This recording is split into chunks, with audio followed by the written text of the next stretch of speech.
I'm not going to be the broke mom. Kids gravitate towards the parents with more money, even if they don't mean to. Like maybe when they're older, they'll realize, but like when they're younger, they'll be like, Daddy's house is so much nicer. I was like, that is not going to be my life.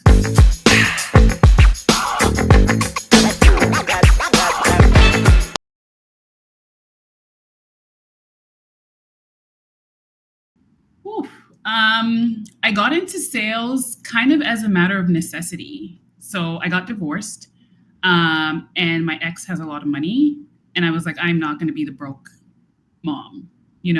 Kids gravitate towards the parents with more money, even if they don't mean to. Like maybe when they're older, they'll realize, but like when they're younger, they'll be like, Daddy's house is so much nicer. I was like, that is not going to be my life. I am going to make a lot of money, and I needed to work remotely because I couldn't afford to take him to daycare. So I started literally searching, what can I do that I can work remote, use my skills, because I had started a business in the past and I was like really good at talking to people. But I was like, I know tech. I was like, tech is, everyone was like tech. So I was like, it has to be in tech. And I tried everything. I literally just tried and error. I did a coding class. I was like, woo. This is not, I don't know what people are doing here, but this is not easy. Like, it's just logic. Didn't work. I tried project management. I did business analytics, like literally everything that was like tech, and you could just kind of start with self-learning until I came on tech sales. I was like, this is amazing. This is amazing. All I had to do is practice. Like these are skills that I already have like the basics of. I'm like, I'm talking, I'm reading, I'm writing. I've been doing that since kindergarten. I can practice and do that better and have a job that pays me well. And then I went all in. And that was, I literally just searched it out and found it. And now I'm here.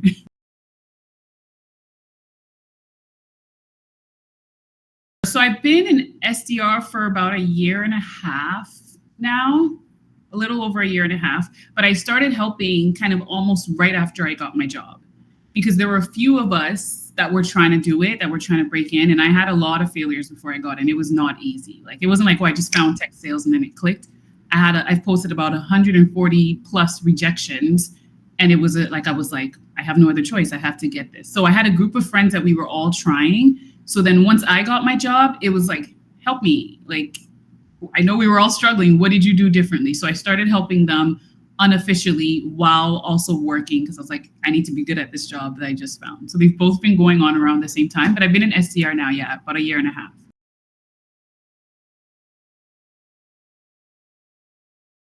Ooh, that is tough. I think if I could have gone back in time, someone told me to stay at my first company and just grind it out. I think I got, there's that shiny, what do they call it? Like something better out there. And unfortunately, I was good. I was really good at what I did. So, that gets attention as an SDR. If you're good at what you do and you talk about it on social media, people are going to be like, hey, what's up? So if I would have gone back, I would have been more loyal, I think, and just stuck it out with my first company, because I definitely would be an AE by now, like for sure. But that hopping around, I hate to admit it, but it definitely hurt my career. I think I could have grown. It made me a better SDR because now I'm a more versatile SDR. I feel like I can book appointments for anything. I can book meetings for anything because I'm seeing the similarities across all three. But like that growth, like vertical, is that vertical? Yeah, I missed out on that. And I feel like if I could go back, I would just grind it. I would just grind it out. Everywhere has their good and bad. And I feel like as an SDR, it's easy to be like, oh, it's better over there. Like they pay a little more, or they seem cooler, or whatever. Once you get in that first company and it has like 80% of what you need, there's going to be bad everywhere. Just grind it out. As long as it's not toxic, you're not, they're giving you the tools to succeed. You have it in you. The other 20% is in you. Give it and go far there.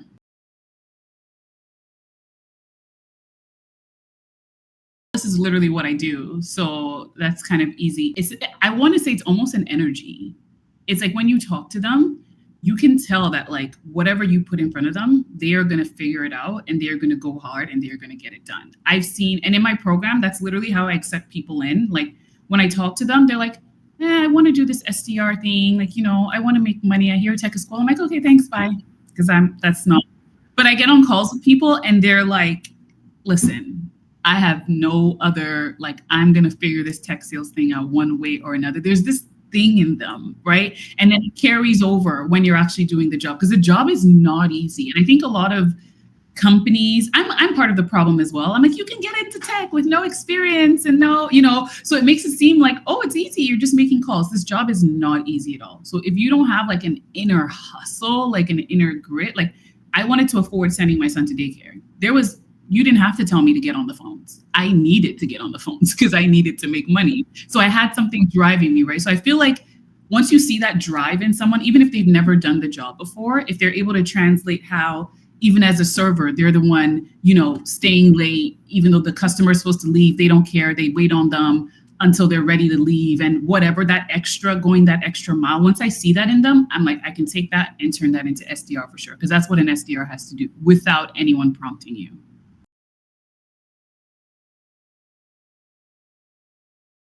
This just happened. It was like 2.5 weeks.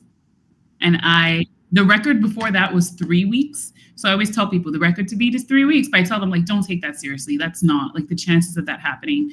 So that 3-week one, we were literally on an interview prep call, and she was like, I'm getting a call. Like, can I pick it up? I'm like, yeah. And she's like, hold on. She comes back. She's like, I got the job. I got the job.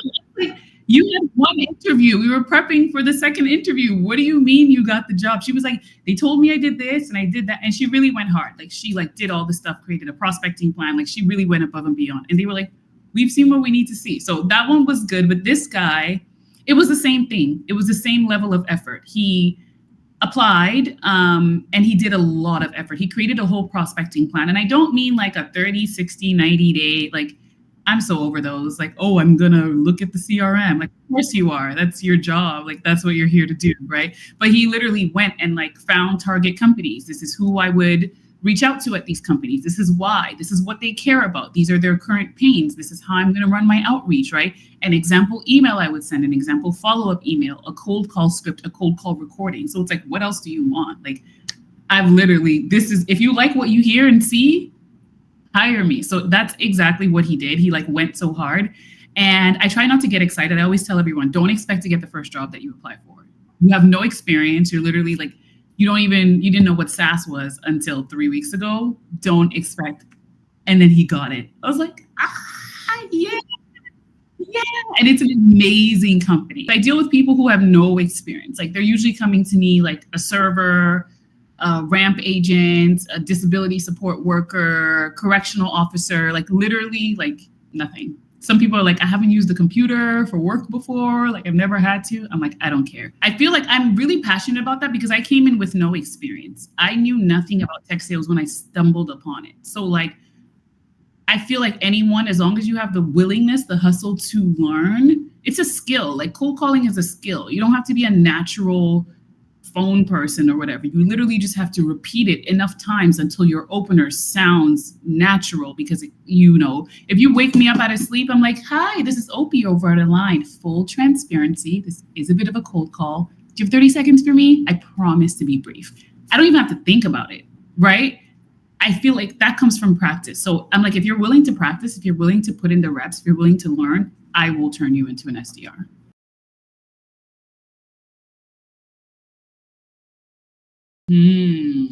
Let me see. Strange. I do the same thing with their openers. I'm like, guys, get creative, be you. Because the problem with sales is that we love to talk about what we're doing. And then when we do, everyone starts doing it. So 30 seconds might have been cute. Was that like a year ago? I don't know when that was popping. And now it's just like, okay, like I've heard this over and over, right? So you got to switch it up. But if it comes from you, people feel that on the other end. So I do that with their opener. I tell them like, and sometimes it's as simple as like, they're like, hi, like, this is Mary over at this. How are you doing? If you can pull off, how are you doing? Go with it. Like, I know they tell you don't do how are you doing? Like, never ask them how are you doing? Look at your, conversion rates. Are people sticking around? Well, keep working it. So I do that with the opener, and they're scared because they're like, I've never been an SDR before. This is what they say you should say. I'm like, you're not them. You don't know them. You have a whole different history in life coming with you. Put that into your cold calls. You're going to get, I don't know if it's from the confidence that you get, knowing that you're saying something that's authentic to you. I don't know if they can actually feel it, but somehow I've seen it. And a lot of these brand new SDRs, I see them turn from like not so great on the phones to like, yeah. And I spoke to the hiring manager. We laughed for like, we had a conversation for like 15 minutes on the phone. He's going to give me the interview. I'm like, you see what happens when you're yourself? Yeah. So I do the same thing with the openers. I can't think of anything. I don't teach anything like revolutionary. Like, I have them go on video. I'm big on that. As much as I am uncomfortable with video myself. And I always tell them same thing, but I did it when I was looking for a job as well. I did it. I put myself on video and I was like, this is what you're going to get if you hire me. Like, it's literally, you see how I speak, you see that I use my hands a lot. Like, if you like that, cool. If you don't, like, don't hire me, right? I'm just very much like big on giving them the picture of like, this is what you get. And a lot of people have pushed back, but it works. It just works. Obviously, don't go on video making a 5-minute video saying, this is my name and I grew up in this place and whatever else people say on video. But I think if you can put yourself on video effectively, half the job is done. Because then even in the interview, it's like warmer, like they know you. They're like, oh yeah, this is the girl whose video I saw. And like, this reminds me of that video. And it's a lot warmer than even your resume if they choose. So that's one thing I'm big on. It's people push back, but it works. It works over and over. And I'm a numbers person. I run the numbers. It's like insane.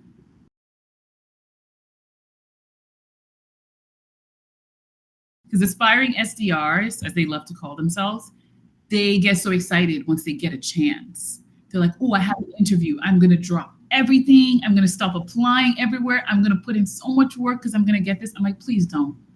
Please, it's not, you haven't even gotten past the HR interview. Like, please continue to apply, continue to network, continue to do all the things, but they'll literally draw. And I've seen it over and over and I'm begging them. And they're like, no, it went well. And I made it to the next round. I'm going to spend the next 4 days preparing for this. Oh, it went well. Now I'm doing the business case. I'm like, okay. And then unfortunately at the end, they're like, they went with someone with more experience or they had a hiring freeze. First of all, companies, do better. How do you have a hiring freeze after putting someone through like 4 or 5 rounds? Like, do better. Either you needed the position or you did. Like, what the heck? I hear that way too much.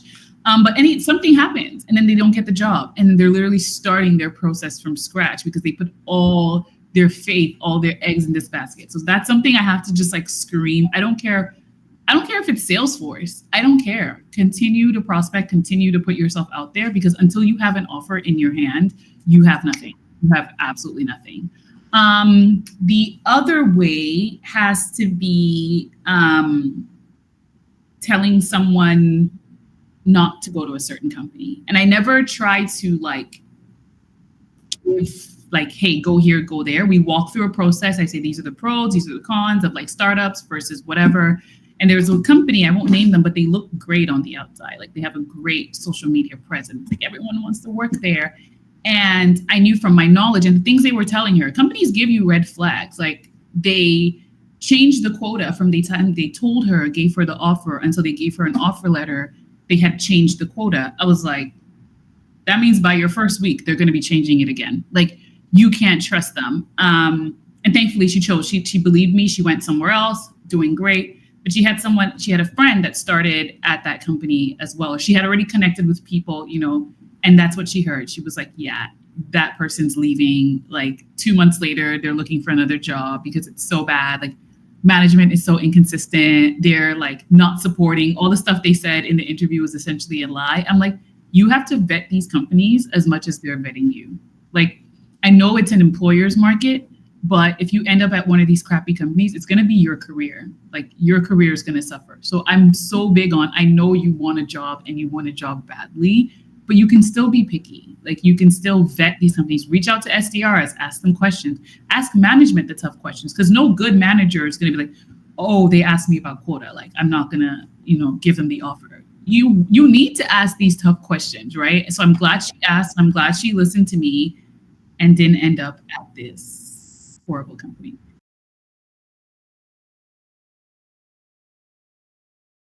So new SDRs, like be picky, do your research, because I've already said, like, you want to stay at your first company as long as you can, like sit there, get the experience, become AE, whatever, then decide what you want to do. So if you're going to do that, it has to be at a company that's not like trying to make you fail.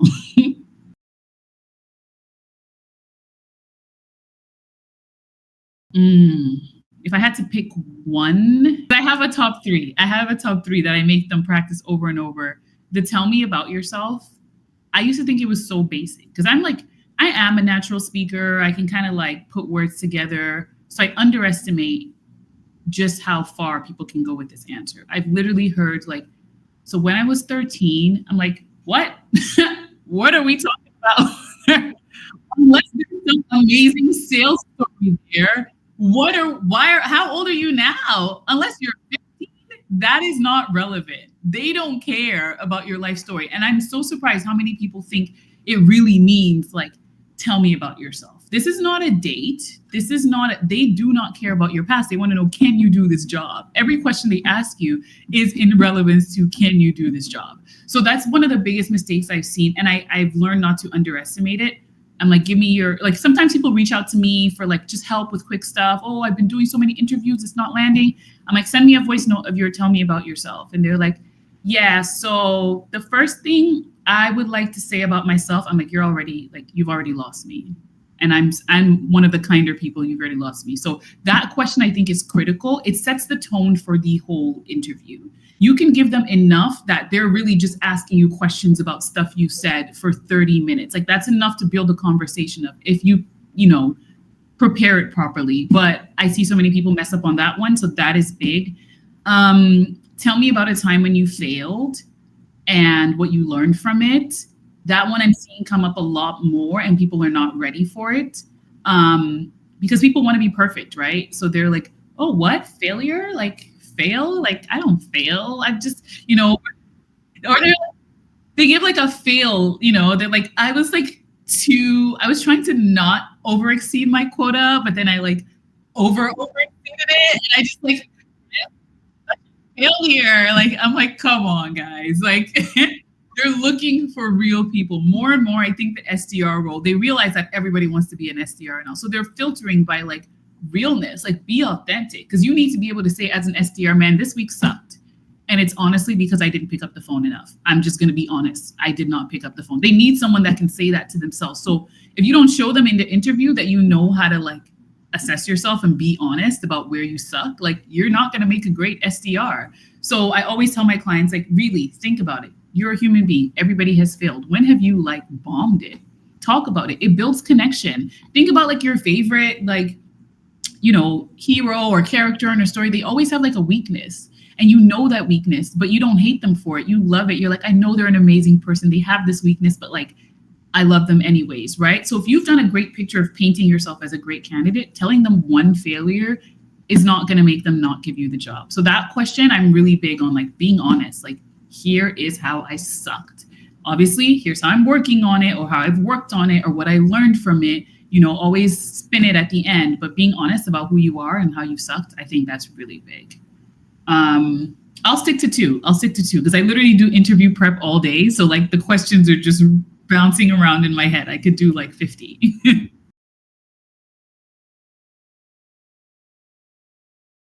I think it's the same thing. Never lose that your hustle, because you see it in new SDRs. They are hitting the phone every day at 9 a.m. They're, Fridays. I remember when I first started Fridays, I would sit on the phone all day. Literally all day. That's how I ended my week. I would sit on the phone. I'm like, I'm catching people today. And Fridays was obviously my best meeting book day because I would literally like from 9 o'clock till maybe like 3, be on the phone, go take a break, do one, let me see who I can catch. If you're still at work at this time, you're probably going to pick up my call because you hate your life right now. And you're like, I want to do anything else. So that hustle, I see it slowly die as people go further in the role. They're like, I'll do a call block later. I'll do the best AEs I've seen can almost rival SDRs in their prospecting. They still have other stuff to do. Like they still have whatever, but they're hitting the phones once a day for an hour. Now they have more insight. They talk to customers. They understand the customer pain points better. They know what triggers customers. They use all that and they continue to hustle on the phones. Oh, that I think is a lethal combination. If you can be an AE that still hustles like an SDR, you're going to make so much money. And I used to work in corporate, like I used to work in as an accountant. So I've been in that, like thankfully I was in office, so I got the experience. And then I worked remotely for a bit, so I got that experience. I know that by Friday, almost nothing is getting done. Like everyone has spent themselves all week and they don't have a quota. Like whatever it is, it'll get done on Monday. So I know Fridays is more like people, like we take an extra long lunch, we're walking, like it's Friday, probably we'll go for drinks by like, once 5 o'clock hits exactly. So I know the vibe on a Friday, like the vibe is like, I still have to be here because I want to get paid, still, but like almost nothing is getting done. So I'm like, people are picking up because they're there because they have to be, but their mind is not there. They're just counting down to, so they do pick up. Obviously, they're not like, yay, it's a cold call, but they're like, whatever, like I'll talk to someone. Sure. Like, let me pass some time. And then you're right. They're more likely to be like, you know what? This sounds interesting. Okay, let's chat about it on Monday. Because their brain is just like, okay, the weekend is here. Well, and obviously sometimes they don't realize let's chat about it on Monday means like you're going to get a Zoom link and we're going to be on a call.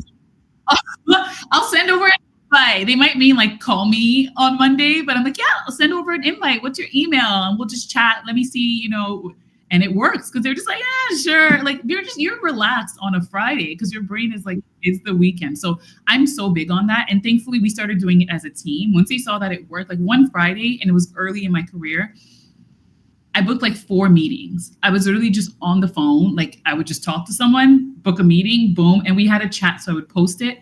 And then I called someone else from like my cell phone.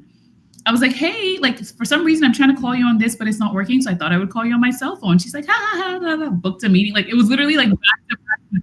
So my team is like, what's going on? So we started Fridays together. Like we would literally just hop in Nooks and hang out there. And it became fun. Like we would talk, laugh at each other, whatever, and dial all Fridays. It was, I think if teams can adopt that, because you don't want to be like, all the other stuff. You don't want to have internal meetings on Friday. You don't want to even research accounts. Like if you can just sit on the phone, sit back, put your headphones on and literally talk to whoever comes on. I think teams would see a big difference in their quota if they adopted that.